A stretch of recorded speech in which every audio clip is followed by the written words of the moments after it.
Ayy, I'm fly forever, we real as it get. Never say never, we know for them hits. Feeling that weather you put on your fit. Y'all fly forever, go get you the drip. Y'all fly forever, we real as it get. Never say never, we know for them hits. Feeling that weather you put on your fit. Y'all fly forever, go get you the drip. Good evening, good evening, good evening. Welcome into the show. Two fans, sports fanatics talking on bullshit, rants, bozos, all type of good stuff. Fanatical Masso show, you know how we do. It's your boy, my man Marky. It's your boy Mizzo. What's going on, bro? How you doing? Good, bro. Good. Just chilling. Yes, sir. Yes, sir. Ready to talk that shit today. Yeah, we got a lot. Going on. We got a lot going on as other sports start to kick off. Hockey starting, baseball playoffs, NBA's a couple weeks away. So, yeah, we got some NBA we're going to get into. Obviously, I make our baseball picks for this divisional round. Actually, I'm probably going to pick the whole thing, see how I do. And obviously, you know, football. Marshawn Lynch on Russell Wilson said a few things that we've all heard, but he kind of got a little in-depth about it, so we'll speak on that. Obviously, you know, our locks. Let's get into it. All right. Good. So, here we go. Obviously, we're getting into last night's game. It's a downer for me. I'm watching it, got my jersey on. Watched my team get pounded. Was down 27-3 at halftime. Started to come back. Made it look decent when it was 27-20 or 30-20, whatever it was. And then they missed the field goal. Ultimately led to a big touchdown by DJ Moore, who went off. It was crazy. So, yeah, Commanders lose 40-20 to the Bears. Team that there was no way they should have lost this game. And definitely not by this much. I mean, honestly, man, this is just, to me, it's a fireable offense on all from Ron Rivera down to Jack Del Rio, all that. The offense looked great. I mean, it's not in the first half, obviously. I mean, if you look at the time of possession, you see it's 30 minutes to 29 minutes, basically. So it's about even, but that's only because but only because the Commanders controlled the second half. But the first half, it was all Bears. They barely had the ball. DJ Moore had 5 catches and 2 touchdowns within 15 minutes of the game.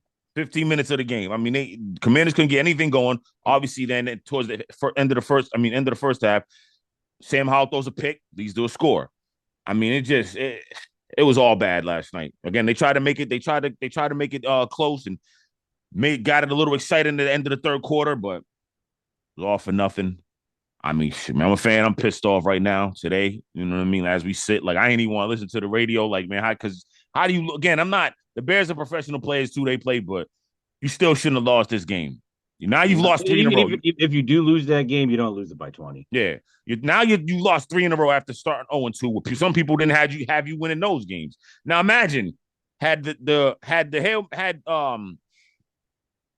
Russell Wilson completed the 2-point conversion. You pointed out he had a receiver open in the back of the end zone. Had he hit him, then, you know what I mean? Denver ties it. That's a loss. Right. That's a loss now. And then, you know what I'm saying? So now that's a loss. So now we're 1-4. You know what I'm saying? Instead of 2-3. It's just, man, listen. 2 stinkers at home, too. The last 2 games have been straight stinkers. Oh, man, it's just crazy. So me as a fan, I'm not feeling this at all. Again, Sam Howell, why is he throwing 51 times? Now, obviously, last night you got to understand it because what happened. But at the end of the day, the first half was still a reason why. You did nothing in the first half. 29 rush yards, my man. 29 rush yards, Marky. 29 rush yards. Brian Robinson got to go, man. You need to get it back. I mean, he's a good story, but he's a power back. But, I mean, it's either going to be him going or you're going to get rid of Antonio Gibson. But I like Antonio Gibson as a receiver. He played receiver in Memphis. He can catch the ball out of the backfield. You need that. So if you're not going to get rid of Antonio Gibson, you're going to keep him for that, then you should have gotten Kareem. I'm sorry. What's my man's name? Good Lord. In Indianapolis. Nah, in Indianapolis. Jonathan Taylor. You should have traded up you should have traded for him. Or Kareem Hunt. You can still trade for him right now. You still could. Or get a Kareem Hunt and keep, say, Brian Robinson. But you need something versatile like this. Listen, man, the running game is atrocious, man. He's too downhill in a day and age where you need to be able to use that zone blocking concept scheme. You got to just hit the hole and go. He's not one of those guys. He hits the hole, lowers his shoulder, looking to run people over 3-4 yards. He's not breaking big runs. As opposed to 178 rushing too for the Bears. I mean, Khalil Herbert, before he got hurt, was gashing him. Like you said, zone blocking, but he's hitting the hole. He knows where he's going. I mean, it seemed like the Bears they woke up and was just like, nah, we're the best team in the league the way they played. Everything was precise. It was crisp. Like, I'm like, yo, this is the Bears. It was crazy. But especially after that heartbreaker to Denver. They were gonna come out ready to play. Ready. Yeah. And they showed it. You know, they got the ball in DJ Moore's hands. It looked like they let Justin Fields play ball. Like you said. He didn't look very robotic. He knew where he wanted to go with the ball, like right away. He got the ball out quick. You know, he had 11 carries. Like, that's what you got to do with Justin Fields. You can't just leave him in a pocket all game. Right. But then, mind you, the first touchdown to DJ Moore, right? They ran the same play 3 times. The first time they ran it was incomplete. It's cover 2. He gets past the first man. He's running down, but then the other guy doesn't come over. He just misses him. Second time, touchdown. No, second time, big catch. Third time, touchdown. I'm like the same play they ran it 3 times. Yeah, cover two. If you don't got fast safeties to cover that ground, it's not going to work. That's it. And then not fast. They're not fast enough. Not fast enough. And then the touchdown to Komet, in and out, especially an out route, comes in, breaks out. Cody Barton can't keep up with him. Can't keep up with Komet. You have no cover linebackers. Like, come on, man. There were guys out there that I said that they should have got. They should have tried to get. They should have put a feeler out on Bobby Wagner. I know he's getting up there in age, but so what? He's a captain on the defensive with the linebackers, and he can cover. Yeah. They should have tried. They should have tried to see what was up with Levante David. He wanted to be traded. Come on, man. Levante David can do both. Versatile. You needed somebody like him. Nope. Or the guy that's in on the Bears, Tremaine Edmonds. He would have been okay. I would have liked him for Washington. I like Tremaine Edmonds. He's a good linebacker. So, I mean, things got to be fixed. It didn't get addressed. Obviously, the O-line, man, I'm going to get into it. But again, Sam Howell's been sacked 29 times. 29 times this season. Desmond Ritter's up there, too. I think he's like 27. Yeah. They're last in sacks, giving up sacks. The Commanders are. So, yeah, I'm just, man, awful night overall.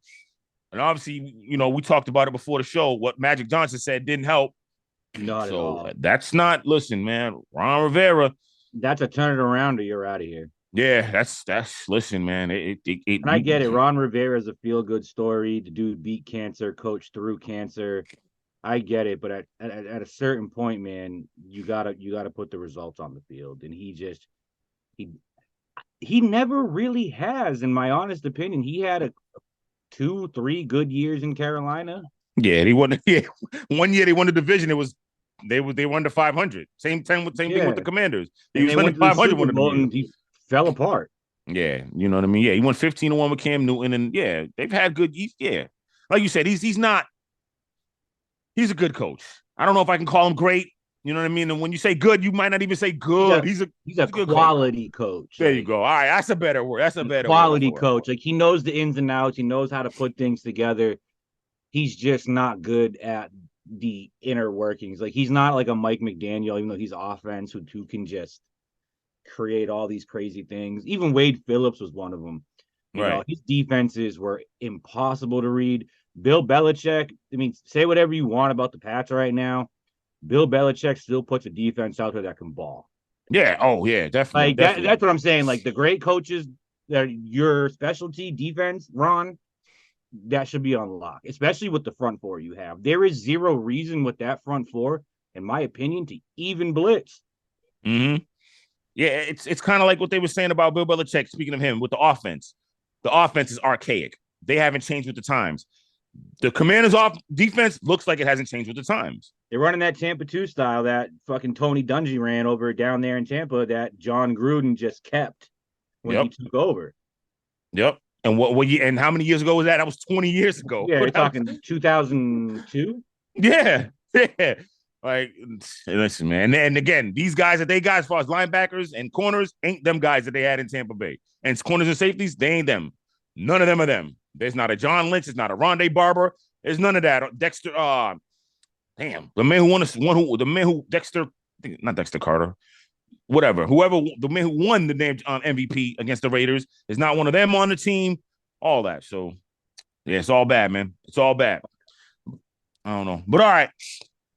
Moving on here. So, Marshawn Lynch was on Club Shay Shay podcast. And he discussed a few things that he said about Shannon Sharp. Not Shannon Sharp. He was on Shannon Sharp's podcast. But what he said about Russell Wilson and Pete Carroll, he got a little in depth. We knew that they didn't really rock with Russ. And we all kind of wondered why. Well, here's one of the reasons why. Marshawn Lynch basically said when he tried to call him, he couldn't get in touch with him. Assistant said he'll have him call him. And when he called him back, he called him from a block number. Then when Marshawn Lynch was trying to tell him, look, man, we all have bad games, man. Look, you know what I mean? I got your back. I'm here for you. Russell Wilson kind of came at him like, who the hell are you to tell me that? You know what I mean? I'm the quarterback, you're the running back. That's the vibe that I got out of it because Marshawn was like, listen, I ain't even going to get into all that, but just know it was a suspect response. Right. And the suspect response is like, bro, that's Russell Wilson. Like, bro, who do you think you're talking to? Not only that, like we've heard that from Richard Sherman, Earl Thomas. Right. The Legion of Boom. We've heard it from it. We knew even before the Legion of Boom fell apart that Russ was getting special treatment. We knew it. It wasn't they weren't hiding it. He had his own office. Pete Carroll was hiding him, and then the fact that Russ has a bad game, and the guys you're in the trenches with it going to war with, and you can't even talk to your leader. Mm-hmm. Like right there, massive red flag, bro. Massive red flag. So the reason why I asked you this, I'm gonna ask you this. This is what I'm asking. Why I wanted to talk about this. Do you think if say Russ leaves, can he repair his image, I guess, so to say? But say he leaves in Denver, can he go to another locker room and actually have, I wouldn't say command, but just be respected? No, because he's not even getting it in Denver. That's what I'm saying. Like, what's left of him? If he leaves Denver, where does he really go? There's nothing left. Right. He's got to go to a team that's a quarterback away and doesn't need him to be the leader. Right. That has someone already outspoken on offense who leads the team. I would say the Jets, but again, Aaron Rodgers has shown that he's the leader of the Jets right now. Mm-hmm. Maybe a Minnesota, if they move on from Kirk Cousins, you got Justin Jefferson, who's clearly the guy over there. That's his team. Yep. Offense runs through Justin Jefferson. You could do things like that. Or honestly, Tennessee. But if you really want to repair your image, Russ, you're not going to a contender, buddy. Might have to go home. Might have to go play in Canada. You going home, or you going to you coming to Atlanta? I mean, because we don't have a quarterback. Listen. You ain't going nowhere that is going to be chasing a ring if you leave Denver. You're not even chasing a ring in Denver. I think his ring chasing days are over. And it's clear to see from 2 years of this now, or a year and a half, or a year and a quarter, that he wasn't the guy in Seattle. Pete Carroll did it all. Yeah. So and then put that team around him to win, and that's what he wasn't expecting Russ to be the guy, and that's why I think was a part of the reason of him holding Russ back in those offices, not confronting his teammates, putting the ball in his hands at the Super Bowl. Yeah. You want your quarterback to be your guy. Yeah. But the guy was Marshawn Lynch. The offense ran through Marshawn Lynch, and I really don't think Russ liked that, which is why maybe that conversation that he had with Marshawn went sideways. Mm-hmm. And Russ was like, bro, I'm the leader, but you calling me to tell me this shit? I run this shit. That's I guarantee you that was Russell's impression. Like, bro, who are you to call me on this? Yeah. Somebody got in his head. I don't know. Look, I ain't trying to put it on Sierra, but I don't know, man. You was a third round pick. You should have been just a little bit more humble. Yes, you won the job. You went in there and took it from Matt Flynn after he got paid a bunch of money. And we all know Matt Flynn got paid off of one performance when he threw 6 touchdowns for the Packers against the Lions. One performance that got him paid. Then they bring in Russ, but then Russ takes the job. That still don't mean for you to put yourself on some pedestal where you're above everybody, and man. Russ didn't win the first Super Bowl. That defense won that. That was a defense, yeah. It was defense, Marshawn Lynch, yeah, that was that. And again, it was the same thing. Super Bowl, they were like, hey, listen, man, he's the guy. Let's put it in his hands. But Everyone knows when you're on the 4 fucking yard line and you have 4 fucking downs, Marshawn Lynch is getting the ball 4 fucking times. Like that, you Absolutely. have to do that. Absolutely. Yeah. And then that was it. Like we all suspected what Marshawn Lynch basically said. That play right there was the end of the Seattle Seahawks. Was the end of that whole window of them winning championships and being a dominant team. That was it. It was over after that. You know what I mean? Yes, they got to the playoffs, but they never were the same. Obviously, just caused more risks. So yeah, man. I don't know. It's crazy though. But yeah, I basically just said, I think this is it for us. If he leaves Denver, I think he's got to retire. I don't think any of the locker room's going to welcome him. I don't. He doesn't. Not even. I don't think. I mean, he's doing okay, number wise, but you can just see on that field, man. No one believes in him. Yep. No one's going to him in those big situations. They're not looking at him for those. And it's clear Sean Payton don't even want him there. Absolutely. You know, he's made a couple of comments where he just doesn't want to fucking deal with Russ. Yeah, I agree. All right. I think we might disagree on. So there was a couple trades. Today, I know there was one early this week. J.C. Jackson was traded from the Chargers back to the Patriots where he was at. What do you think of that trade before we get into the other two? I think it's a good deal for New England and for L.A. You need to get J.C. Jackson out of there. One, he's never on the field, and two, if he is on the field, he's blowing coverage. He's not I think it was a $62 million corner. Yeah. He hasn't lived up to it. But in Belichick's scheme, he was great. Yeah. Well, I definitely think this, and not only that, the Chargers are paying 90% of his salary this year. So that's a huge win.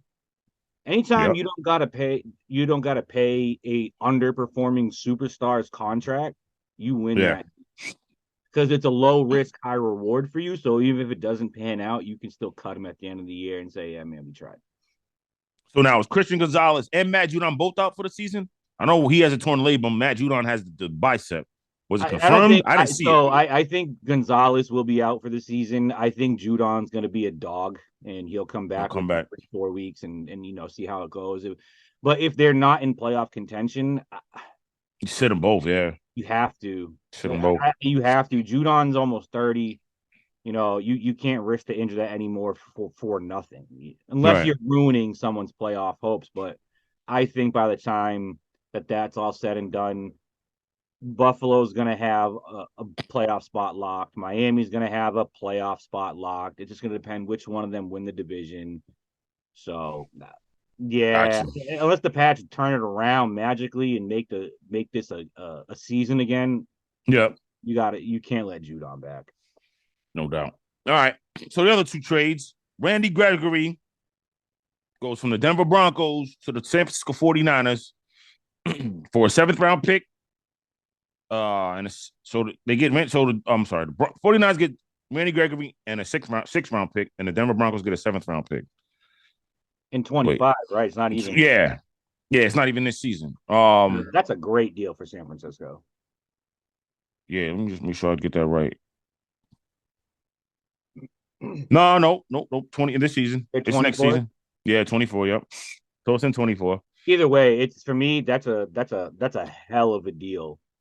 But the bigger deal is what we talked about earlier too. Is that the Broncos are paying most of his $14 million salary. Because he's playing on a better minimum. Yeah, they're paying him to be the they were paying him to be the guy over in Denver, and it's been clear, it's been clear over the years that he can't do it on his own. He needs someone else across from him, next to him, whatever the case may be, and he'll give you crazy numbers.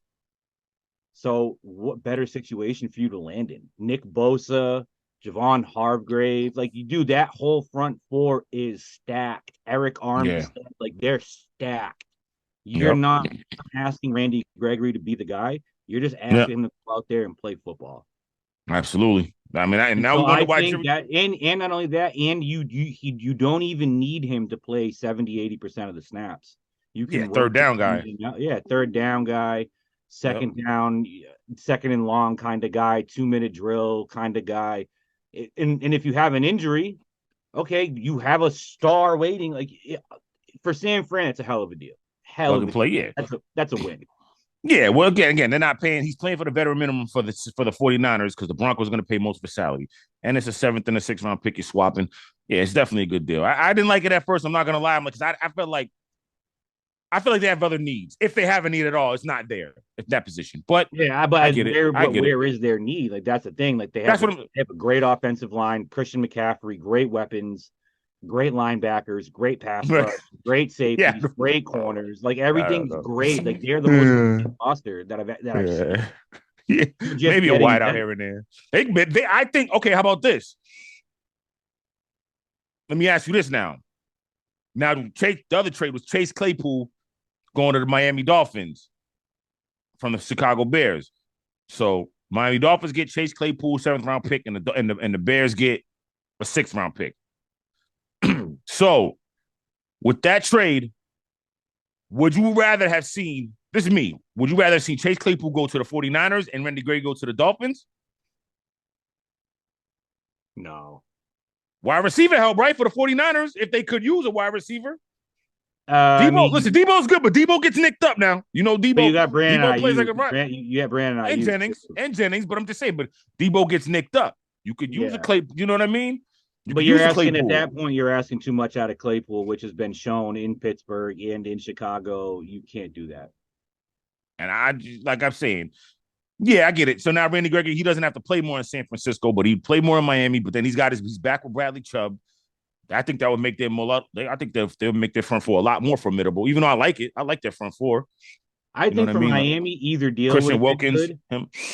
For Miami, either deal would have been good. San Fran, the Chase Claypool deal is kind of like a waste. Okay. All right. I think Claypool to Miami. I think it's a good move. I really do. You have another big body, super fat, like. Mike McDaniels just wants guys who run 4.2 40s. And now I know Braxton Berrios has kind of killed it in the slot for them the last couple of weeks. Yes. He's severely undersized. He gets nicked up a lot. And now you're going to ask Chase Claypool to hold down that role. And that's a role I think that he fits him way more, especially in that offense where Mike McDaniel can scheme people open. Right. Now I'm going to put an emphasis on scheming people open. Yeah. Because there's one guy who just doesn't know how to do it in this league, and he's in this picture right behind me. I was about to say, is that the guy in back of you? Yeah. Fucking all right. Listen, I don't really like the trade that much, but we'll see what happens. I'm not really feeling the Chase Claypool, Randy Gregory. I can see it. I don't know. To me, they're not needle movers, but we'll see what happens. All right, cool. Now let's get to what are we intrigued about this week for college football. Marky, what game did you watch? What game are you looking forward to? It's this OU, baby. Okay, Red River rivalry? Yeah. I'm with you on that one. That game is always a banger. I'm looking forward to. Oh, go. My bad. Do you think? No, so that's the game that I'm looking forward to. And honestly, this needs to be a Texas win. You know, Steve Sarkisian. Listen, man, I had him in Atlanta. I hated him as an offensive coordinator. But he's done something over there in Texas. I like it. But if Texas wants to stay up there in the rankings and hopefully make the playoffs, you can't lose this game. Okay. You're in Texas too. You definitely can't lose this game. So there's a lot of pressure on Texas, but this is going to be a great game. Yeah, I'm looking forward to that game as well. It's tough one to take. I think Oklahoma's going to keep it close. So a lot of people think Texas is going to smash them, but I think Oklahoma's going to keep it close. It's only a 5-point spread. Yeah, but I think a lot of people think as far as talent on the field, Oklahoma's kind of gone underrated. You know, they've beaten teams that they really should have beaten. They beat them pretty good. They beat them handily. So they're not really taking any teams for granted, and they've given 100% out there. So I think it's going to be a lot closer, even in the spread, even in the 5.5 point spread is what I got. I'm going FanDuel. You know what I mean? So that's who I got. But I'll get into that more later. I think another game that I'm watching, your Georgia Bulldogs. You've had two in a row scares. Yeah. 2 scares in a row now. You can't let it be 3. No. Third time's not the charm. Kentucky's a damn good team. They run the ball. They're going to try to keep it away and keep it away and keep it away. I'm watching out right now. I didn't mess with the game. That's the game I'm going to be watching at 7 o'clock. I will be glued to my TV screen with my wife. I'm sure you'll be somewhere. And if they're losing, you can expect some text from me. I will be talking. I mean, they're averaging 171 yards on the ground. Yeah, man. Kentucky's like that. Let's not sleep on Kentucky. This is, you know what I mean? Georgia's playing with a lot of fire here, but yeah, this could be a trap game. Who's the next game after that, though? They don't got Tennessee till November, don't they? That's like the next biggest game after that, right? They have Vanderbilt next week. Yeah, I ain't worried about Vanderbilt. Week after that, no, in Florida, Florida, okay. 10. Yep. Week 10, they got Mizzou, who's currently 21. Yeah, yep. Against LSU this weekend. Yep, which I think they're going to blow at LSU. Yeah, LSU, they let me down against Mizzou. State coming up, and then looks like final game of the year, second to final game of the year is going to be against Tennessee. In Tennessee, in Knoxville. Yep. All right. So, they could probably get it right by then. So, yeah, we'll just see. You know what I mean? But, yeah, but if they lose to Kansas, they can't lose the rest of the way. Who's that? Georgia. Oh, Kentucky. Yep, I got you. Yeah, Kentucky. Yeah. Sorry, my bad. Kentucky. Not Kansas. No, you're right. You're right. Yeah. They can't lose the rest of the way. You have to win out. Yep. So this could be that trap game where you're like, fuck, we still have like yeah, and we gotta win out. Yep. Yeah, man. I mean, and it's crazy because Florida looked good against Tennessee, even though I think Georgia would probably beat them. Georgia would probably smash Florida, but they look damn good against Tennessee. They shut Tennessee down. They did. They shut them down. But all right, yeah, those are the games we're looking forward to. All right, locks time. So far, last week I went 2-3. Marky went 3-2. On the season, 6-8. I'm 13-13. I'm gonna clean it up though. This is the bounce back right here for me. This is the bounce back. Minor setback to a major comeback. Here we go. I got Texas -5.5 over Oklahoma. I got Missouri -5.5 over LSU. We just talked about it. LSU, they let me down last week. They should have beat Ole Miss. They got the doors blown off them. So yeah, I'm going with Missouri. I got Kansas coming a bounce back. After they got demolished by Texas. +1.5. They're underdog to UCF. I mean, look, UCF's a good story and all that, but come on, stop it. So I got Kansas. I got Louisville though, +6.5, hosting Notre Dame. Notre Dame's offense hasn't looked good lately. Not against the big boys. You know what I mean? They haven't looked good. They did okay against Duke last week. Late touchdown, pulled it out, but they haven't looked as crisp as they looked against Navy and the Central Michigans and all that. Well, so I got Louisville. Louisville can score. The Navy. Well, I'm just saying, but I'm just saying. So, Louisville can score now. Louisville can score some points. So I got Louisville. And then the last one, I got Miami -20.5 over Georgia Tech. Georgia Tech's a mess. So yeah. Miami should run them over. Miami should smash them. That's who I got. I got obviously until Caleb Williams is not the quarterback at USC, they're my lock. They're 21.5 point. They're 21-point favorites over Arizona. I think they can probably win this by 40. Okay. Second one, same. I have Miami over Georgia Tech at 20.5. I have Notre Dame beating Louisville. Okay. They need this. Both teams need this win. But Notre Dame not being in a conference needs it more. Yep. I'm going to go with your Seminoles over Virginia Tech, 23.5 point favorites. That's a big spread, man. And then I got Texas over Oklahoma. And then same thing, I got Mizzou over LSU. Right. LSU just doesn't look like LSU.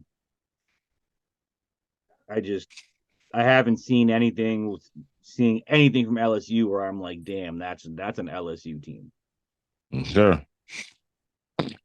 You went 6 there, right? You went with 6 locks. You got 6. Oh, was it 6? 1, 2, Hey, it's all good.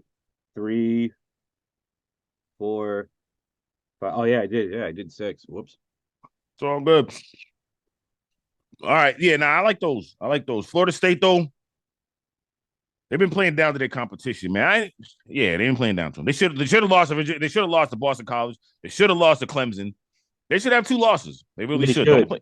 Don't play with Virginia Tech, man. Virginia Tech, don't go in there and play around. They're going, they're at home. I think they're at home. Yeah, home. Honestly, man, until you see a Vic at quarterback, I don't think the Hokies are going back.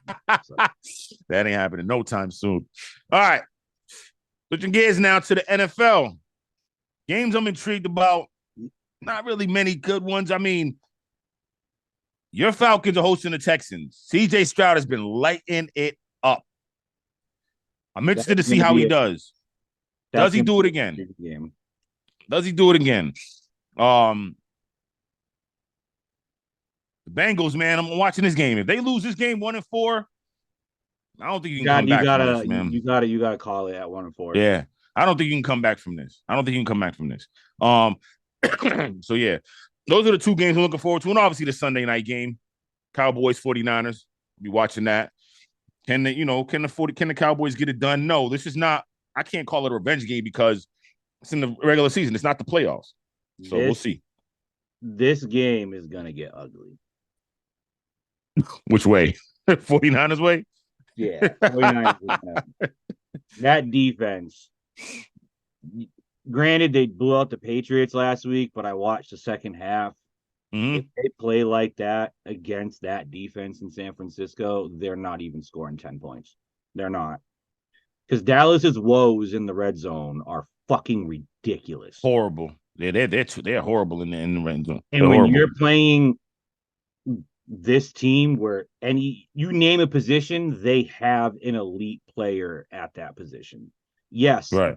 Purdy is officially elite. Mm-hmm. The dude hasn't thrown a pick. He's leading in passer rating. He's leading in completion percentage. He's lighting it up. The dude hasn't lost a game he's finished. I'm not counting that NFC Championship game. The dude played, a series, and it was game over? No way, man. This is going to get ugly. I'm ready to call him elite. Yeah, I'm gonna fight you too. I'm gonna fight you on the elite for a while. I'm fighting you on that. Hey, listen, people are. I'm putting him. I mean, so there are obviously quarterbacks that I'm taking over him. I'm taking. If we're talking right now and not going based off what we've seen in the past, yeah, we go these first 5 games. I got you. Obviously, I'm taking Josh Allen. Yep. I'm taking Tua. Mm-hmm. I'm taking Patrick Mahomes. I'm taking Jalen Hurts, taking Justin Herbert. Yep. And then I'll throw in Brock Purdy. I can't do that. I still got it. But who else you taking over Brock? You're not taking Joe Burrow right now over Brock. Yeah, Purdy. Yeah. You know what? Yeah, you know what we're doing right now. We're doing right the first. You're not doing that. You're not taking Lamar Jackson over Brock Purdy. You're not taking Matt Stafford over Brock Purdy. I would, because Lamar has to do more. We did this last week. We're gonna disagree. We did this last week. I'm gonna, because Lamar has to do more. Brock Purdy's not no, don't get me wrong. Let me say this. Brock Purdy's doing his thing. He's not a game manager. He's a little more than a game manager. I'm not gonna say he's a game manager. He's a little more. He's made throws. He's made that throw. Back shoulder throw. To Deebo Samuel against the Giants. Perfect. Magnifique. And perfection. He only has a full season under his belt. Like, that's what I'm saying. Like, Brock Purdy is just coming out of his rookie year. Yep. So upward trajectory, what we see right now, where they're heading, there's only 6 guys that I would definitely take over him. Okay. And Lamar, I can't put Lamar in there because, again, he's gonna miss 5 games. Oh, stop it! Not yet. I mean, but I got it. I said the same thing about Deebo. But they still win without Deebo. No doubt. They don't win without Lamar. I got you. Exactly. That's why I said I can't trust Lamar's health, and he's not that. He's okay, good quarterback. He's not going to be throwing guys open. He's not going to be reading defenses. He's not going to do all the little nuances. He's going to read one not there, read two not there, make something. He's going to go. Right. He's going to go. Brock Purdy will find his third and fourth option. That's why I take Brock Purdy. Yeah. I'm still Lamar, though. But all right, I got you. All right, let's get to my picks here. Let's get to the picks for the NFL. But yeah, let's see. If I had to take players before Brock Purdy, the quarterback, real quick, yeah, I'm taking Mahomes, Josh Allen, Tua. I'll take Herbert. Like I said, Lamar, because he does a lot more to me. He has to do a lot more. I feel like Purdy's got a lot of weapons around him. Jalen Hurts, yep. I'll take Jalen Hurts. I got Brock Purdy right around there. I got right now, yeah. Like you have him with the elite guys. Like you have him, like you can shuffle him in and out for elite guys. Right. You'd be like, yeah, okay, I can see why you make a case for Brock Purdy. Like right. He's not solidified elite, but he's elite. We just disagree. Pardon the cat. We just disagree on where he's at above as far as Lamar Jackson, but he's there. I can't fight you on that. He's there. He's definitely playing good. I froze? Yeah, you froze for a minute. Oh, all right. I'm good now? Yeah, you're good now. All right. Cat messing up my reception. All right. So I got him. I got him there. I just, I got him in that same vicinity. He's good. Brock Purdy's doing his thing. And it might get ugly. Hopefully it might get ugly against Dallas, like you said. But all right, let's get to these picks here. So now with NFL, you 7-4, Marky. I'm 13-7. All right. So I got the Pats. It's basically a pick'em game over the Saints. I don't know. Saints can't score, man. Every time I thought the Saints gonna be better than this offensively. They can't score now. Again, come on, Alvin Kamara comes. No, he played last week. So it doesn't. You know what I mean? They lost to the Bucks, but let's see if they can get him in there a little bit more and get Derek Carr can get more comfortable with him. But I still think that's all it's gonna take. Once Kamara's like back in it, right? This offense will take off. I got the Pats though. I still got the Pats this week over them. Pats at home. I got the Pats winning. Then I got the Texans 1.5 over the Falcons. Plus 1.5 over the Falcons. DJ Stroud and lighten it up. I don't know. The Falcons seem to be kind of like my Commanders. They're imploding slowly but surely. It ain't just Desmond Ridder. I mean, he hasn't played well, but a lot of other things, like you said. I mean, I'll let you say it. You explained it a lot better. You know what I mean? As far as the team, scheme's not working. A mess. Scheme's not working. Right. Play calling's not working. Yeah. Nothing. So they seem to be imploding. I don't know. I don't think it stops this week. I hate to say it like that. So what I'm beginning to see on the Atlanta side is they're willing to ride or die on Desmond Ridder and Bijan Robinson, because those are Arthur Smith's handpicked guys. He wants to prove something, and it's not working. He's failing. Got you. Then I got the Cardinals +3 hosting the Bengals. Look, I said it, man. I said it before. The Bengals going to take a step back. Joe Burrow's not healthy. He can't drive off that foot. It's not going to get any healthier. Cardinals defense underratedly pretty good, even though they got smashed by the 49ers. But again, like you've been saying, everybody's getting beat by the 49ers bad. So it doesn't matter. I got the Cardinals, man, and I think it's over for the Bengals. I think you sit them when you're 1-4. You sit them and just see what you can get. You know what I mean? See how you progress and maybe get good draft position or something, and really build on this offensive line. Get a line, man, dude. He's gonna be Andrew Luck in 3 years if they don't fix this. Yeah, you traded for you went and signed Orlando Brown for what? You know what I mean? You took him from Kansas City for what? Like that was a big signing. We thought, okay, that's gonna put him over the top. Not really. And he signed Lyle Collins last year. Not really. Didn't work.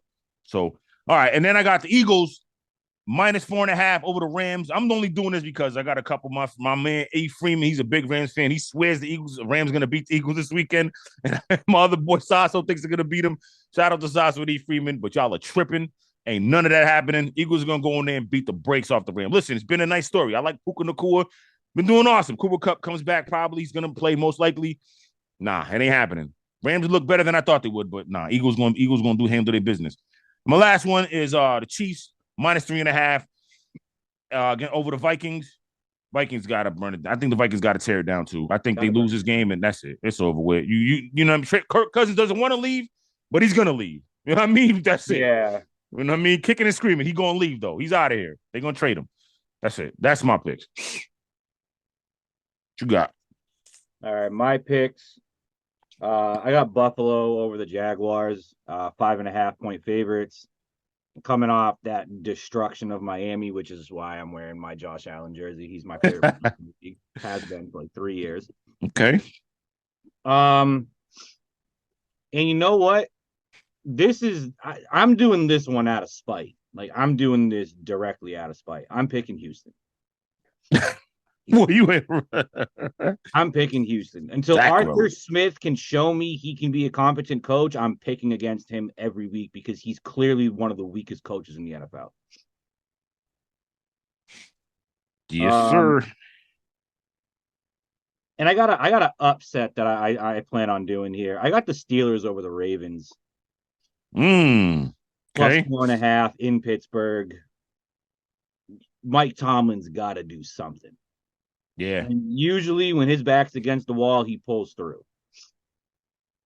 Mm-hmm. I have the Jets beating the Broncos. Oh, really? Yes, okay.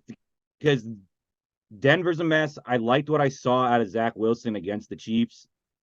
If he can do that again against the Broncos, they win this game. What's the spread on that? Broncos by 2.5, but so Jets are plus 2.5. Gotcha. And then last but not least, I'm doing this because my best friend's a Cowboys fan. I'm taking the 49ers.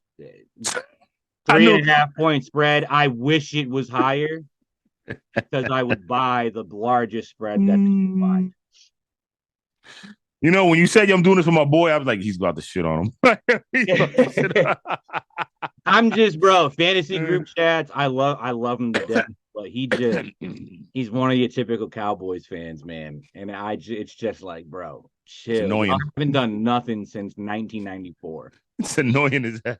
Yeah, every year, like. Oh shit! All right.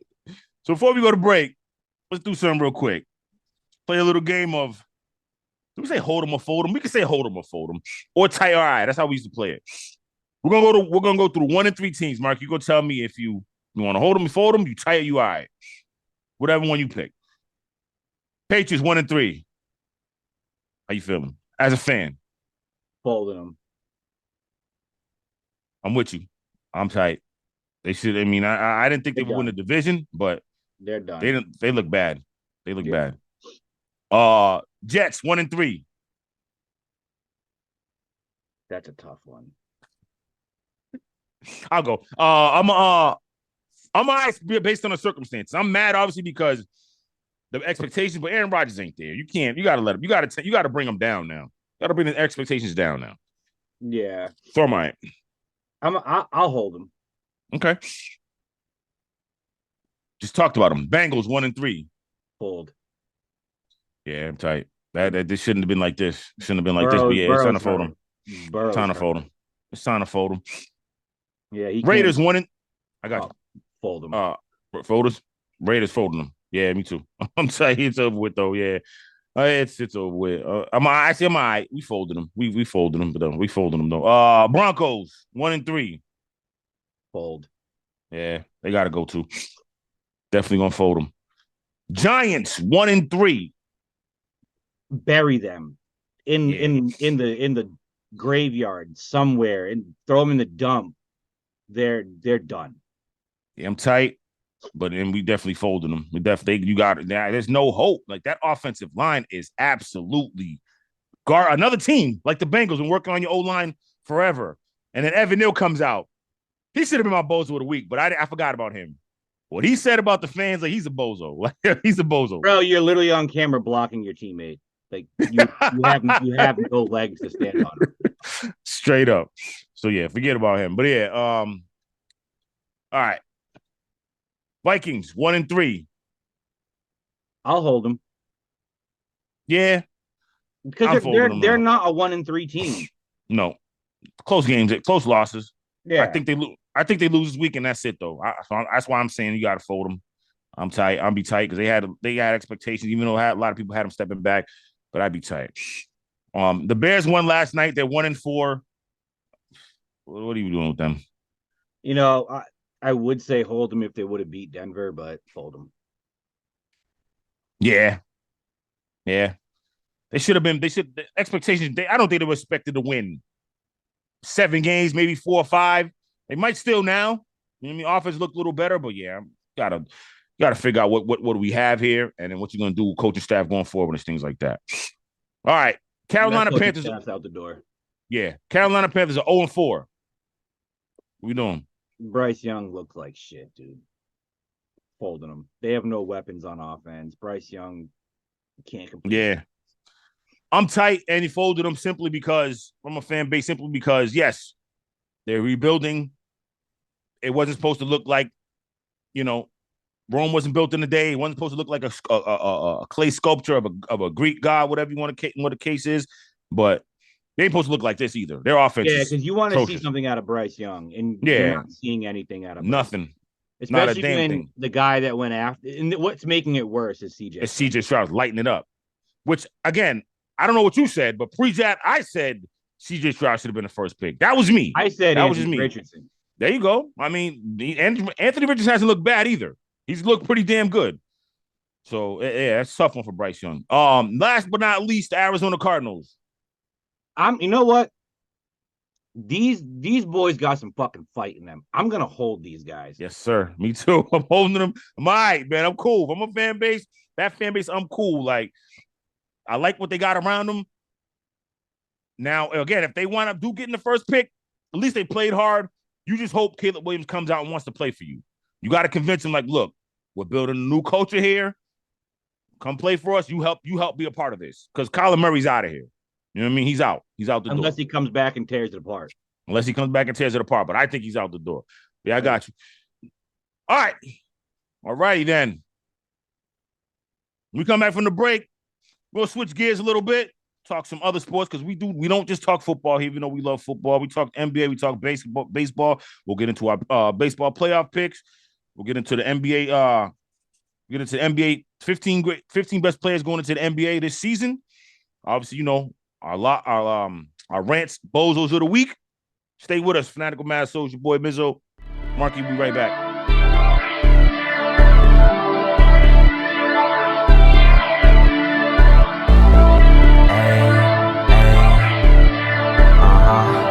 Y'all fly forever.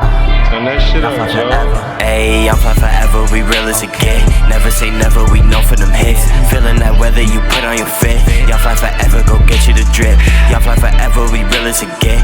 Never say never, we know for them hits. Feeling that weather you put on your fit. Y'all fly forever, go get you the drip. Y'all fly forever, yeah, go get you the drip. Yes, indeed. Welcome back. Fanatical Master Show. Still rocking with y'all. Ms. Old Markey. All right. What we got here? Let's go to the NBA. So that list, NBA released it. So I'm sorry. Let me make sure I credit the right source here. Who I got this from? Hoops Hype. Thank you. Released the top 15 players going into this season. All right, they consist of Nikola Jokic, Luka Doncic, Giannis Antetokounmpo, Jason Tatum, Joel Embiid, Steph Curry, Shai Gilgeous-Alexander, Kevin Durant, Devin Booker, Anthony Davis, Anthony Edwards, Jimmy Butler, John Morant, Dame Lillard, and Kawhi Leonard. Those are 1 through 15 in that order, in case you're wondering. What you think about this list, Marky? It's not bad, but it's not great either. Like, LeBron's not on this list. Why? Yeah, why is LeBron on this list?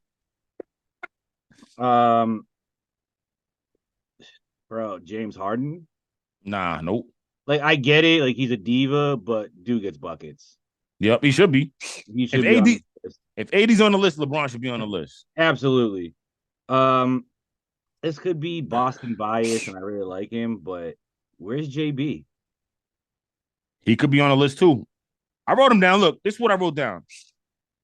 People that I think should be on the list, and you can move some, could potentially be on the list. I got a case for it. Donovan Mitchell. I think you can move Jimmy Butler out and put Donovan Mitchell in there. John Morant shouldn't be on this list. Yeah, he should, man. 26, 5, and 8. Come on, brother. 26, 6, and 8. For me, his off-field stuff. I know, I got you. I got you. But he's still there. But anyway, I got Donovan Mitchell, 28, 4 and 4. As a point guard, his assist should be up a little bit more. You know, I would take Jimmy Butler off and put Donovan Mitchell there. I love Jimmy Butler, but you know what I mean? Or even Ant-Man. Because Anthony Edwards is good, but they made him the focal point of Team USA. We seen what happened. Yeah, exactly. We saw what happened. So you can make a case for Kyrie. Kyrie averaged 27, 5, 5. Jaylen Brown, like you said. NBA hates Kyrie, though. I know. Jaylen Brown averaged 27, 7, and 3. He should be. Jaylen Brown, let me say that again. 27, 7, and 3. That's assists. But still, that's not his game to be in. That's not his game to be a playmaker. He gets 7 rebounds. He's a bucket. I don't care. Have you seen the clips of him not dribbling left-handed or not being able to dribble left-handed? He needs to. What does he do in the offseason? Like, bro, what are you doing? Like, you're standing still and you can't dribble with your left. It's ugly. It's ugly, though. I don't think that hampers him that much, but he's going to have to work on that going forward. Oh, yeah. So I got Trae Young, too. Like, a lot of people don't like Trae Young. 26 and 10. Obviously, he's not going to average a bunch of rebounds, but he's averaged a double-double. He averaged 10 assists. And like you said, James Harden, 21 and 10. 21, 6 and 10. 11, I'm sorry. And then I got some. Do you think there are 5 or 6 players you can move off this list to put those guys on there? No, I'm saying you can make a case for who I would put on, though. Donovan Mitchell, definitely. And if I had to, Jaylen Brown. I'm with you on that. Kawhi Leonard shouldn't be on this list. Right. That's what I'm saying. I'm taking Kawhi off. I'm taking Jimmy off. I'm taking Ant-Man off. And yeah, I'm putting Donovan Mitchell in there. I'm putting Jaylen Brown. I mean, you can make a case for Domantas Sabonis. I mean, he averaged a double-double, 19 and 12. You can make a case for Kyrie. You know what I'm saying? Like, so you know what I mean? Like, so that's what I would put in there. And even as far as the order goes, I don't think Luka's the second best player. I'm putting Giannis above him. Absolutely. I don't think Tatum's the 4th best player. I'd put Joel Embiid and Steph Curry above him. You know what I'm saying? I like Shai Gilgeous-Alexander. He's good at 7. You could probably put him down like the 10 because I'd move KD up. I'd move KD off. You take KD off the list? I'd take KD off the list. Really? Yeah. Why? Because we know who KD is. Okay. But I mean, if you're gonna put LeBron on, you gotta put KD in there still, right? But LeBron will get you to a title. KD won't. You don't think so? He hasn't. But LeBron needs the same amount of help, though. We gotta agree on that. LeBron needs help too. LeBron will get you there by himself. Okay, let's say that. He has in the past. At this stage, LeBron needs the help that he got. He's 38. He's 38. Right. You can't have. Here's the thing with Kevin Durant. The dude will shoot jumpers all day, and that's it. Like that's not an elite player. You're just good at scoring the ball. He's gotten better on defense. He's gotten older, but I think he's gotten better on defense. No, you're not going to put him against. He had to guard Giannis. You're not going to have him guard Jokic. He shouldn't guard Jokic. Here's the thing. He shouldn't guard AD. He shouldn't guard AD either. When he was with the Suns, when he was with the Golden State Warriors, we're in those clutch moments. Mm-hmm. Who were they guarding? Steph Curry, Klay Thompson. They weren't guarding Kevin Durant. The NBA itself has said, just off that alone, Kevin Durant ain't that guy. Well, because again, who he was with, you couldn't double off him, really. You know what I mean? You chose to go Steph and Klay, not even Steph and KD. Or not Steph and Klay. Who was it? Steph and Klay. Steph and Klay. He wasn't hurt yet. Or he no. And Klay Thompson, right? Yeah. It was Klay Thompson. So you choose to go after Steph and Klay. You easily could have chose Steph and KD. but they were more afraid of Steph and Clay. Marksman, I got it. They move without the ball. KD moves out of the ball too. It's good ball movement. They didn't, and they didn't need him. That was a different pseudo. They didn't really need KD. And you know what I'm saying? The thing with KD is he lost 3-1 to the Warriors. You know, and you going to join him. He lost in the finals. He only took one team to the finals, and he was 23 years old.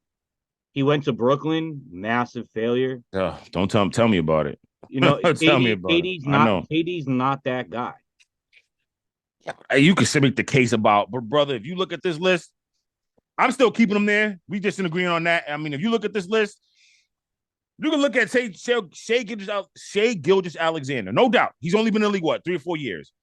They haven't done much, even with him there, and they got a young squad. Yeah, he's putting up points to put up points. Luka. Now, don't get me wrong. Luka got to the Western Conference Finals a couple years ago. Last year, they flamed out with Kyrie. Jokic. If Jokic didn't win last year, what would we saying? What would we be saying about Jokic? I still think he's number one. No, he is. But if he didn't win last year, you still have number one? Yeah. Really? Okay. The dude's a triple double every. But 24, 12, and 10, no doubt. I got you. He's easily the best player in the NBA. I would have Giannis. Had Jokic not won, I would have Giannis there. I think Giannis, look, for all that he doesn't, he bullies his way to the hoop, takes 2 steps, and he's there. Okay, well then stop it. Same thing with Shaq. When Shaq was a dominant player, Shaq wasn't shooting 20-footers. Shaq wasn't, you know what I mean? Shaq was backing you down, little jump hook, you know what I mean, in the middle, or whatever. He's dunking on you. But he was still dominant. You couldn't stop it. Yeah, stop him and then tell me. Same thing, exactly. Same thing with Jokic. Jokic shoots threes, but not that many. And he dominates. And he's efficient. He dominates. And he's efficient. He's very efficient. He dominates. He doesn't look to score. He's a jack of all trades. Right. He doesn't look to score. He's not trying to score. He ain't trying to score 40. You know what I'm saying? So yeah, I got you on that one. But yeah, that's who I would take out. I would keep it KD in. Okay. So let's do it like this now. With the list I gave you, let me get your top 10. We don't even got to go all the way 15. Let me get your top 10 real quick. Out of them 15 list? Right there. Yeah. Obviously, Jokic at 1. Yep. Giannis at 2. Yep. Steph at 3. Yep. Luka at 4. Okay. Embiid at 5. Mm-hmm. Tatum at 6.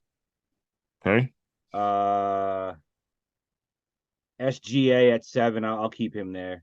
Okay. I just you gotta keep KD in the top 10. You know you do. Don't do him like that. You have to. You know what? I'm moving Damian Lillard up there now that he's in with the Bucks. Well, yeah. Okay. So KD at 8. I'll put Ant at 9 just because he's younger than a lot of these guys, and he's just coming into his own. Yeah. And when these guys are both healthy, taking AD. Okay. And then, so basically, I have Durant on this list falling to 11. Okay. But now, even at that point, he's at 11. All the guys that we named that could be on this list, KD's off this list for me. Now, let me ask you this real quick. LeBron is on this list. LeBron should be on this list, am I right? LeBron's taking KD's spot. Okay. All right. There you go. So, listen. I'm the wrong guy in the world, but right, me either. Ignore what this man's done. No, you can't. You can't. He's done more in his late 30s than KD's done in his early 30s. True indeed. You cannot. I'm never gonna disagree with you on that one. And KD's the biggest cop out. You lose to the 73-9 Warriors 3-1, then the next offseason you sign with them, get 2 titles, and skate. Yeah, I'm with you on that part. Yeah, LeBron, I mean, man, listen, he averaged 29, 8 and 7 is what he averaged last season. 38 years old. LeBron's going to be on here somewhere. So here's my list. Jokic is cool. Giannis number 2. I got Embiid 3. Got Luka 4. I got Tatum 5, Steph 6. Uh, I got. I'll take LeBron 7. Take Dame 8. I still got KD 9. And man, I'm gonna put D Book in there 10. No, Ja 10. I'm sorry, Ja 10. Put Ja in there 10. You're taking SGA off? No, I got him in. I still got him. I said him. I got him at 7. I still got him at 7. Didn't I say that? I said Oh, Luca.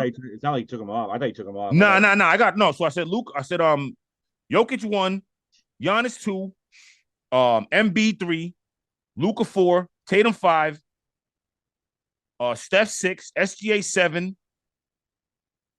I did do that. My fault. So I got LeBron 8, KD 9, and I got Dame 10. That's who I got. I think Steph's being disrespected on this list. Being on it or at number 6? Being at number 6. Where should he be? Where would you put him? What'd you have him at? You had him Like what, 3? I had Jokic, Giannis, Steph. Okay. Listen. Jokic, Giannis, Steph, Embiid at 5, Tatum at 6, SGA at 7. I'll throw LeBron in at 8. I'll keep Booker at 9. And I'll bring Dame to 10. Yeah, if I had to, I'd swap Curry and Jason Tatum. I would swap Jason Curry. So I'd put Tatum at 6, Curry at 5. That's what I would do. Matter of fact, damn, you know what? If I keep messing with this damn list, I would bring Tatum up a little further than Luka now, because Tatum at least plays both ways. Yeah, Luka. Pause. Luka doesn't. So yeah, I would put Tatum ahead of Luka. All right, cool. Good discussion. Couple disagreements. Not too fiery, but disagreeing a little bit. All right. Now, speaking of the NBA, nope, not yet. We ain't doing that yet. All right. Do you watch WNBA? No, but I did see that they're like expanding or whatever to the Bay State. To the Bay State. But I'm just making my finals pick. I got the Liberty over the Aces. Want everybody to know that. Shout out to all my WNBA fans out there. This is the matchup that the WNBA wanted. This is what should attract. If you don't get ratings for this final series, you're never gonna get them. Period. Point blank. Never. You got the star power right now on both sides. Now, if Candace Parker was there, it might even break it even more, but she's hurt. She's out for the season. But you got Asia Wilson, Kelsey Plum, Chelsea Gray. They got a squad. And obviously with the Wizards, with the Liberty, New York Liberty, you got Sabrina Nesky, Jonquel Jones, Breanna Stewart, Courtney Vandersloot. They got a squad. These are two super teams. I don't know much about the WNBA at all, but I know every single person that you named. So the fact that I know that means that they're loaded. Right. So these are the two teams that you wanted because they were the two teams that were built to get this far. Super teams joined up, whatever. Like, we don't like it too much in the NBA, but the WNBA, this is what you need. You need two teams that somebody either likes or hates to be polarizing, to make a fan base say, I want to watch this to see them lose. And hopefully this happens for them. I'm hoping for them, for these ladies. I really do. But I think the problem with the WNBA is they the market. Like, where do you market it? Yeah, you got to find better ways to do that. No, because here's the thing: the NBA, the NFL have kind of, in a way, screwed the WNBA, because now you have the NFL with girls and flag football leagues with the NFL, and the NBA now has done co-ed teams for like these AAU teams and stuff like that. So you're not giving the WNBA chance to get those girl athletes. They're going to the big areas. And I think that's doing a disservice to the WNBA. 100% disservice to the WNBA. It's just, I don't know why they would do that. I don't know. I can't imagine them being worried about them surpassing them, because I just don't think that's going to happen. But if you're trying to make a league profitable, which it's not right now, like the NBA subsidizes this league, like they lose. Everybody needs to know that. If you don't know that yet, you got to know they haven't made a profit since the exception. Yeah, Since they get. I mean, their salaries are lower, but if you're talking percentages of getting paid, they get they get double the percentage than what NBA players get. So they're technically getting paid more based off the league revenue. It's just you need to find a way to grow that league revenue. And how you grow that league revenue is you go get your girl athletes. But the NBA and the NFL have stolen them. Yep. No doubt. No question. Yeah, I hope they, like I said, I'm rooting for them. I hope they do it. Like you said, and I feel like women's college basketball is a little more popular than WNBA, and they got NIL deals, so they're making money. I love the women's tournament. Yeah, exactly. So I'm not an LSU fan. I don't really got a women's college basketball team like that. I mean, I enjoy it because those college girls, right? Like they come out to ball. Right. I hope we get LSU and Iowa again, though. Let's get that. Caitlin Clark comes back with her squad, and LSU comes back with her squad. That would be that's what you want to take the double NCAA women's bracket, like launch it. That needs to be your matchup. Yep. And then you got Angel Reese coming back, and then you got Haley Van Lith transferring over from Louisville. I like Haley Van Lith as a player. She's nice. So we'll see how that works out. All right, yeah, that's what I got. All right, switching gears to baseball. I don't know if you watch these wild card games. Tampa Bay is atrocious, man. Look, man, I'm not even going to rant about it because that's not my rant. But Tampa Bay and their fans, they say it's hard to get to. That's what I've been hearing. The stadium's hard to get to, whatever the case is. That's no excuse, man. And the games are on a Wednesday afternoon. So we've seen plenty of baseball games on the afternoon that sold out. 19,000 in a stadium that holds 30, and there's a crazy thing. The new stadium's only building 30. Yankee Stadium holds 50. What does Fenway hold? 40? At least 40, right? They hold. I think they're one of the largest, if I'm not mistaken. You only gonna build a stadium for 30,000 people? Like, listen. Because no one cares, I don't know, man. Baseball in Tampa. I'm just saying. It's like, even I remember in like 2008 when they were like when they went to the World Series, they had Joe Madden, coaching them. They had a lot of superstar players on that team, a lot of young guys, and they were the number one seed. Still couldn't even sell out a stadium. Yeah, who's on? No one cares about baseball down there. Right. Florida's football, basketball, and the story. True indeed. But all right. So here's my picks, though. We seen the wild card round. Like I said, Tampa Bay actually got swept anyway by the Rangers, so they won't be in it. So the Rangers will go on to play the Orioles. I got the Rangers over the Orioles, man. Twins swept the Blue Jays. I got something about the Blue Jays coming up soon. I got the Astros. They played the Astros. I got the Astros over the Blue Jays. Phillies swept the Marlins. I got the Braves over the Marlins, though. They lose.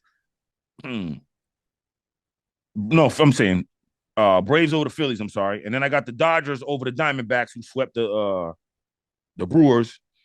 That's who I got. And then I got the Braves beating the Dodgers in the NLCS. I got the Astros over the Rangers, and I got the Braves over the Astros rematch from 2021 World Series. That's who I got.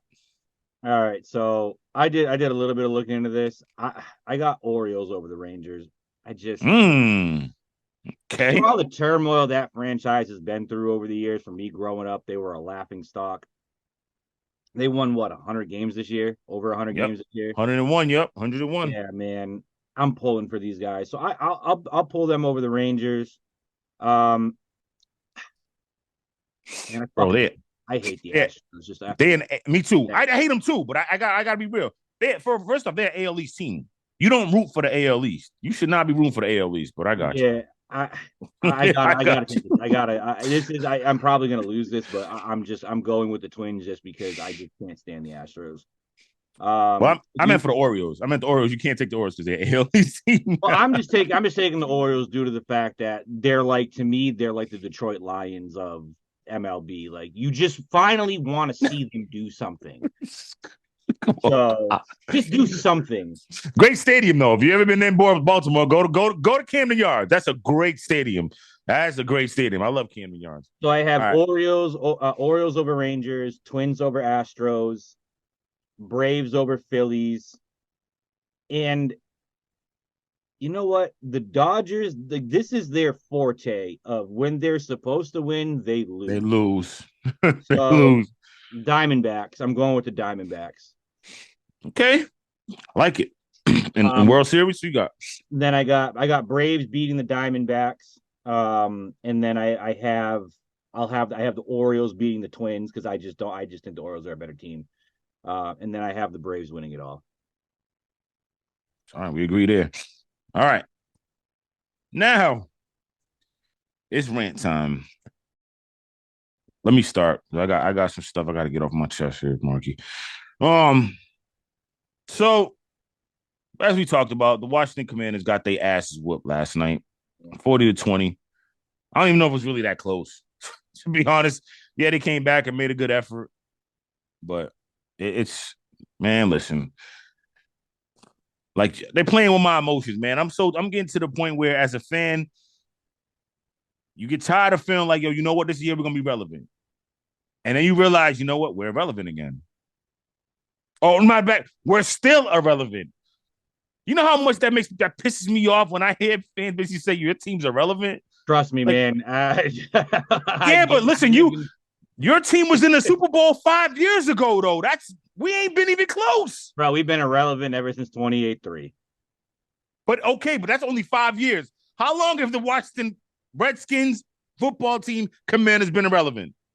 Since they won the title in like 85 or whatever. 91. Don't do us like that. Was it Doug Williams? No, that wasn't the last one. Mark Rippon against the Bills, 91. Okay, yeah, so there was one. I was thinking 91. Right. That's what I'm saying. You know what I mean? We've been irrelevant. We might get in the playoffs and lose, or win a first round and then lose. We have not been irrelevant at all. There's been one time we picked to win it all, and that was in 2000 when we had Stephen Davis, a bunch of players, man. I think Bruce Smith was on the team. Picked to win it all. We didn't make the playoffs that year. Like, this is the year that everybody was kind of picking, like, you know what? They could be sneaky in there. Nothing. Defense showed out 2020. Nothing since then. Front four is great. That's it. Front four is great, but that's it. Let me run some numbers for you. So they're 32. They're ranked 32nd in points allowed. 31st in points per game. 31st against the rush, 30th against the pass. Oh, they're first in sacks, though. That's awesome. We're 27th in takeaways. We have 5 takeaways, but we have 10 giveaways. So the plus minus, we're -5 in the takeaway department. On offense, they are 17th in offense in yards per game, 19th in points. And passing yards, yeah, they're third. Sam Howell leads the league in passing, 1,619. You know what I mean? Like, man, listen, man, it's just crazy. And again, like I said earlier, in sacks, they ranked 29th. They're ranked last, I'm sorry, with 29 sacks. Look, man, Commander, stop playing with my emotions, man. Figure it out. What are we doing here, man? We got to start making some real changes, making some real progress. I get this new ownership. We're trying to, you know what I mean? This is not a let's see what's going on and let's see what we have. You got the roster to win right now, to make some noise. You do. That offense is humming. Defense is now the defense is trash. Last year the defense is good. The offense wasn't good. Like, let's figure this thing out, man. Ron Rivera, I'm sorry, brother. You're a quality coach, as my man Marky said. You're a quality coach. But your time might have run its course. You and Jack Del Rio. Might be time to go, man. It is time to go. Come on, man. We got to be consistent. We started out 2-0 in games that against Denver we should have lost. Philly, you should have beat Philly last week. You should have beat Philly last week. And then again, Ron Rivera's responses have been crazy as press conferences. Dating back to last year when he was like, he didn't know that if we lost to the Browns, we would get eliminated for the playoffs. Yeah, you have to know that. Like, yo, what? And then last week, why did you go for 2? We were gassed. You were what? They were gassed. The Commanders took the ball all the way down the field on the Eagles and scored. What do you mean you were gassed? Come on, man. Like, hey, look, man. Nah, man. Stop playing with us, commanders, man. Stop playing with the fan base that's been riding with y'all, especially the ones been there longer than me. I don't even live down there, but I'm a fan. I feel it. Like, man, come on. This is crazy. Get it together. You should not be 2-3 right now. Definitely not. You should be 4-1. The Bills lost. The only loss was like, you know what? Yeah. You should be 4-1 to me, in my mind. 4-1. That's all I got, man. I agree with you. That's all I got, man. It's on you.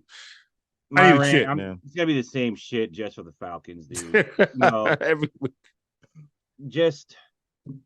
We ranked dead last in passing yards with 150, I think it said. Check you out. Where are we? 156 yards a game passing. 32nd in the league. We're top 12 in rushing, but that in today's day and age, that's not happening. We're only averaging 15 points a game. We're not going to win many games that way.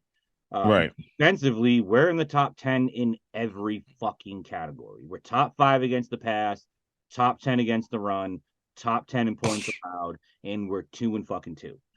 Up to atrocious games, which the defense did everything they could to keep us in both those games. And Arthur Smith, in his fucking hubris, or whatever you want to call it, his hubris, his ego, his idiocy, there's a million words for it, doesn't know what he's doing. His offense is too simple. When he comes out in that pistol formation with Bijan in the slot, everybody knows Bijan's going in motion. You come out in a pistol with Keith Smith in the slot, everybody knows Keith Smith's going in motion. You come out in that pistol and Keith Smith in the eye and Jonnu Smith's in the slot, everybody knows Jonnu Smith's going into motion. Yeah, like, bro, what are you doing? We had one good drive in 8 quarters, and that was a back shoulder throw to Drake London in the third quarter. Right. Our offensive line, I don't even know what they're doing out there. I don't know if it's Desmond not making the calls at the line to change protection or what the case may be, which I know Matt Ryan had a problem with that for a little bit. So we brought in Alex Mack to control that and say, hey, guys, here's what we got. Here's where we're moving. He made those calls. You can't have Desmond Ridder making those calls. Even when they rush for, Caleb McGarry's getting beat like he stole something every fucking snap. You just put your best pass rusher on the right side, he's getting 4 sacks easily. Right. And again, you drafted Bijan Robinson as if you were a Bijan Robinson away from being a contender. These 4 weeks have shown you Bijan Robinson means nothing. Nothing. Okay, he ran for 100 yards in 2 out of the 4 games. But it doesn't... I don't give a shit. Like, win, bro. Like, what are we doing? He doesn't know how to use Kyle Pitts. Arthur, if you get a hold of this, this is how you use Kyle Pitts. You put him standing up in the slot or close to the line of scrimmage. You get a safety or a linebacker on him, and you just fucking use him. You need to create mismatches. Stop putting him in line, hand in the dirt. That's not who he is. He's not a good blocker. He's not built for that. That's why you brought in Jonnu Smith. This is how you should put him out on the field. My honest fucking opinion. If you do it this way, you'll win more games. If you come out in a 4-wide set, you come out 4 wide, Kyle Pitts and Bijan Robinson go in the slot. 1 on each side, 2 on each side. You go 3 left, 3 right, whatever you want to do.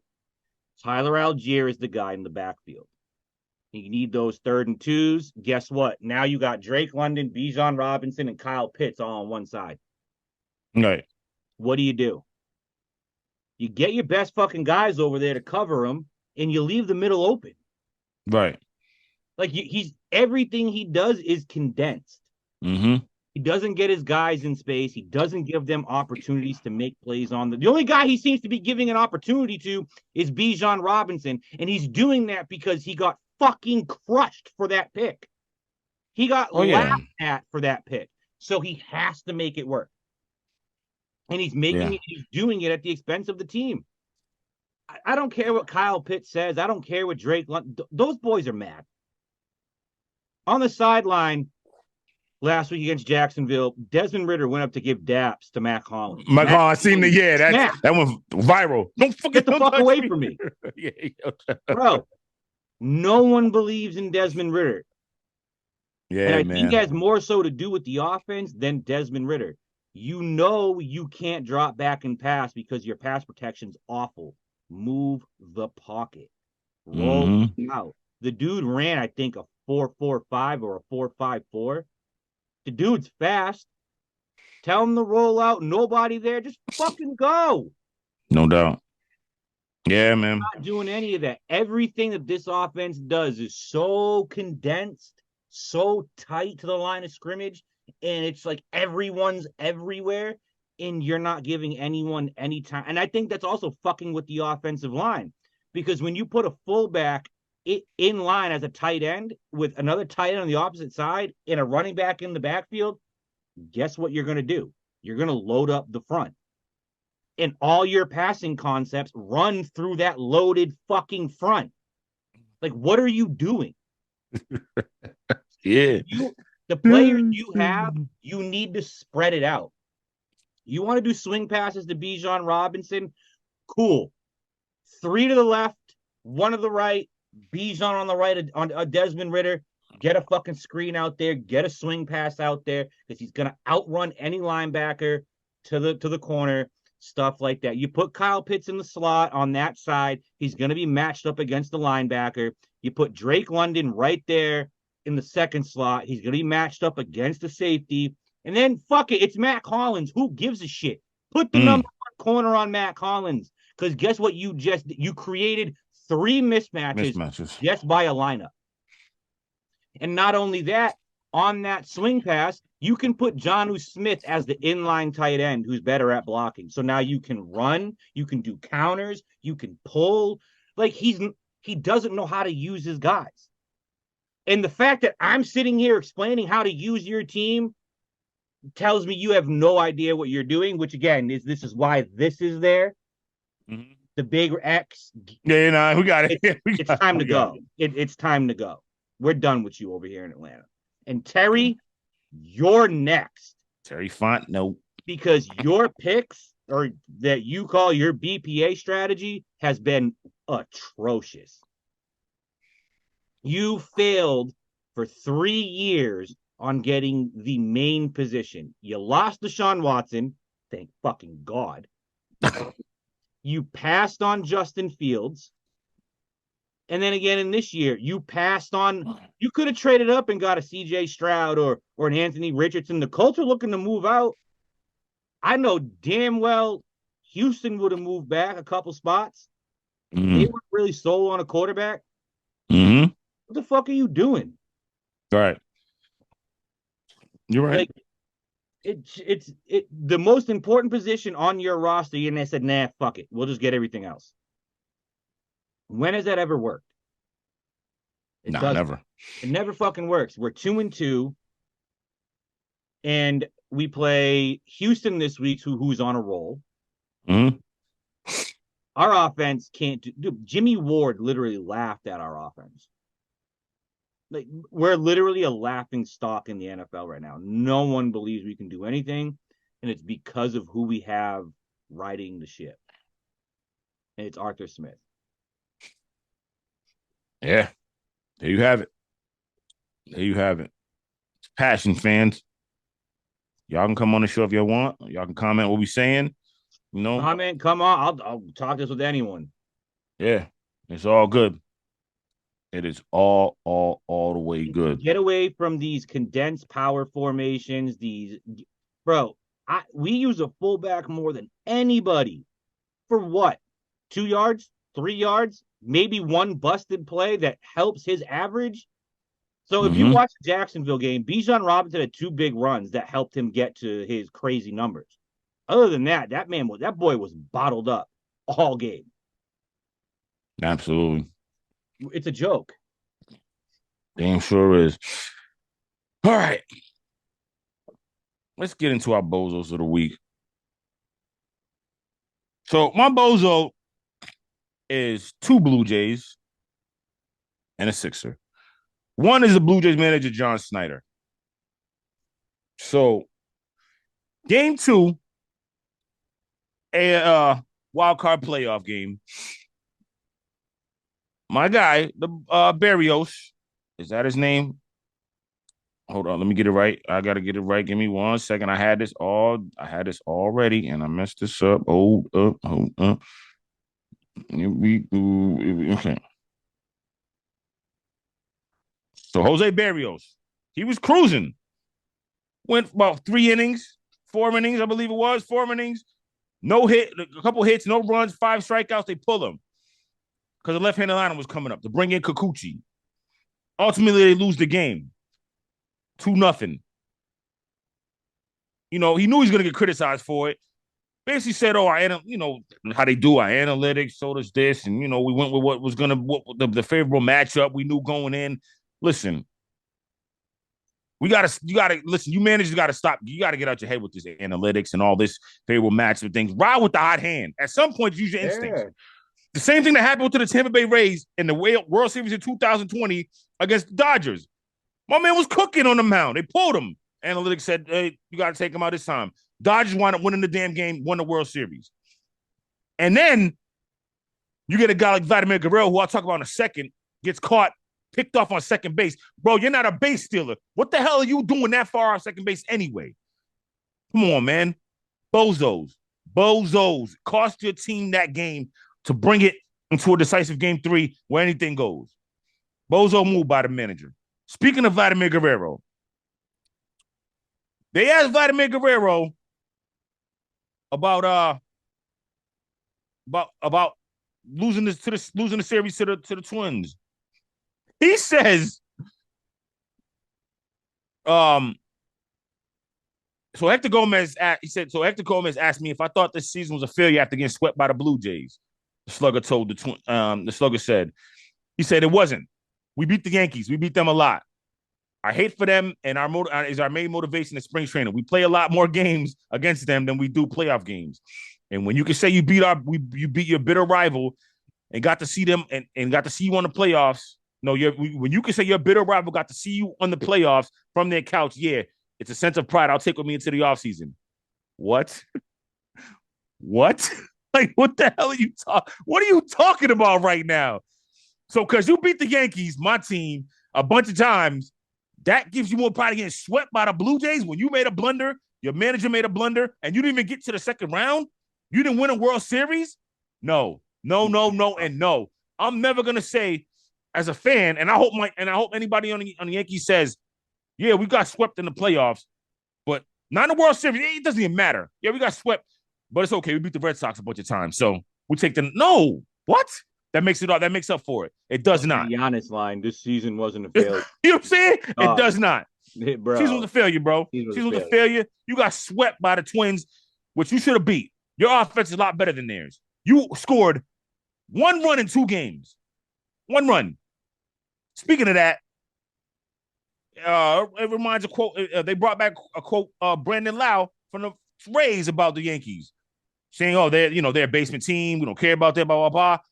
You two combined for 2 runs in 2 games of these 4 games. Sorry, of these playoff games, and got swept. So you got outscored. Man, I don't even know the score. So yeah, you got outscored a lot to 2 runs. A lot to a little. A lot to a little. I'm sorry. I had the final line, but I forgot what it was. Anyway, you won the Blue Jays only scored 2 runs between y'all. That's it. You had 1 and in game 2, and they only got 1. And they had 1 in game 1, and that was it. So listen, man. Y'all are bozos. Keep the Yankees' name out y'all mouth. Why you worried about them? You made the playoffs. Okay, cool. But you got swept.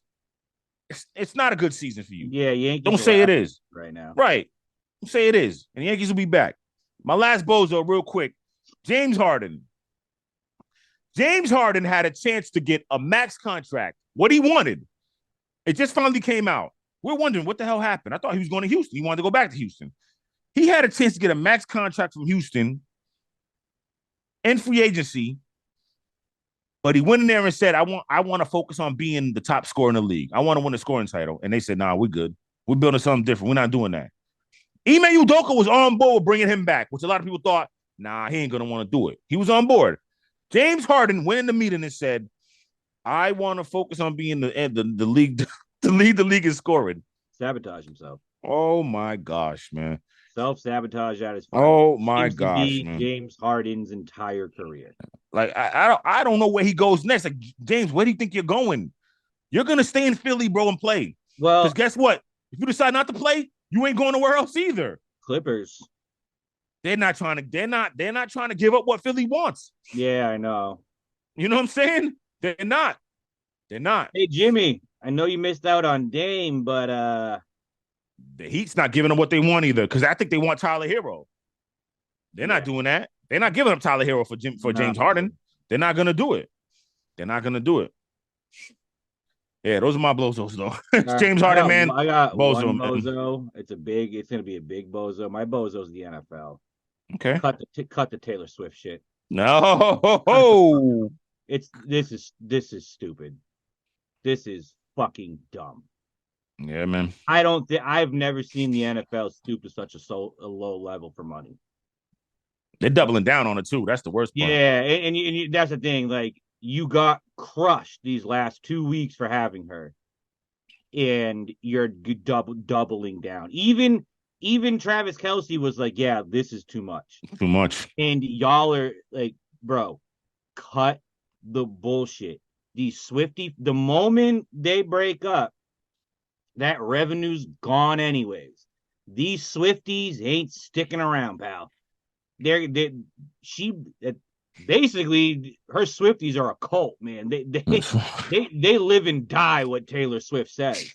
Swifties, we love y'all. Ends it with Travis Kelce and makes a #1 banger. The NFL will be now the most hated thing in the Taylor Swift fan base. Swifties, we love y'all. We trying to get on. Marquis fire here. Marquis killing us already. We trying to get on. Don't cancel the Swifties yet before we start. Don't listen.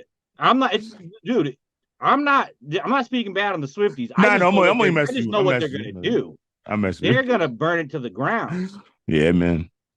And the NFL is gonna overdo it, and is gonna kill the fans that watch fucking football. This is a lose for the NFL. I don't know what they're doing. Yeah. Roger Goodell, man. I thought you had Jay-Z back here doing this shit with you. I know. If I had to guess, I don't think Jay-Z's picking Taylor Swift. No, yeah, he's going with his wife. I mean, but yeah, I don't think, not again, like you said. Anyways, you're bozo, but I get what you're saying. It's you're going too far. You're going too far, man. You're taking it too far. It was cute when it came out, like, because the story, Travis Kelce wasn't even cute. Her number, and it didn't work, but it worked. He got it. So it was kind of like it was a feel good story. Now it's just garbage. Yeah, it wasn't even cute though to me. You know what I mean? Like, it wasn't cute to me. It was like, all right, he got her number. He tried to he bagged her. He eventually got her. But she shot him down first, and then right. That's what I'm saying. He eventually got her. He got it. Like, so, I'll give the man credit. He pulled Taylor Swift. That's not easy. You don't got to cut to her a million times. Yeah, he's on the bus. Let's go. All right, that's awesome, thing, dude. I'll tell you what. This may be better for the candidate for Chiefs than fucking Brittany Mahomes and Jackson Mahomes. Maybe this is a move to get those two bozos out, because I can't stand. I feel bad for Patrick, man. From what you hear, man. Yeah. Patrick, I love you. I watched the quarterback show, and I got a show's great into your life with your wife. Great show, bro. I hope you have a prenup ready. That woman is all about photo ops, photo shoots, celebrities at birthday parties, money this, money that, money this, money that, living off you, dog. And your brother, same fucking shit. Mm-hmm. So if the Chiefs are doing this to get the heat off Patrick, okay, I'm cool with it. but the NFL is doing it for money. No doubt. That's my bozo right now is the whole NFL. Yeah. Swifties, we love y'all. All right, so been a Fanatical Mad Soul show. Before we leave, I forgot to do this in the beginning. Excuse me. Let's thank our subscribers for sponsoring us. Our sponsors, our sponsors. Big Belly Barbecue. Go get you a plate. Hit my man up, Timothy Brunfield. And also Young Fly Forever. He's my man, Charles Price. He's opened up his store out in Southbridge, Massachusetts. He also got a website online. So if you want gear for your kids, yourself, your wife, hit him up. He got you. Also, like, subscribe, share, comment. We appreciate y'all so much. We do. Enjoy the games. Let's go, Kentucky. Yo, Texans. Oh, don't do that, man. You can't do that to your own team. Yeah. That's just I'm very angry right now with Arthur Smith. Fuck him. Yeah. I'm wearing my Josh Allen jersey today because he went off. I love Josh Allen. So I have my favorite team and I have favorite players. So when shit goes sideways, I got some guys. Yeah, don't worry. He'll dig out his Drake London jersey. It'll come back out. It's in my balls right now. He'll bring it out. It's hanging up. It's not buried. Bring it out. I'm not mad at Drake London. I'm mad at Arthur Smith. He'll bring it out eventually. All right, y'all. Peace and blessings. We'll see y'all next week, man. It's been a Fanatical Bass Show for my man Marky, your boy Mizzo, man. We out. Y'all look later.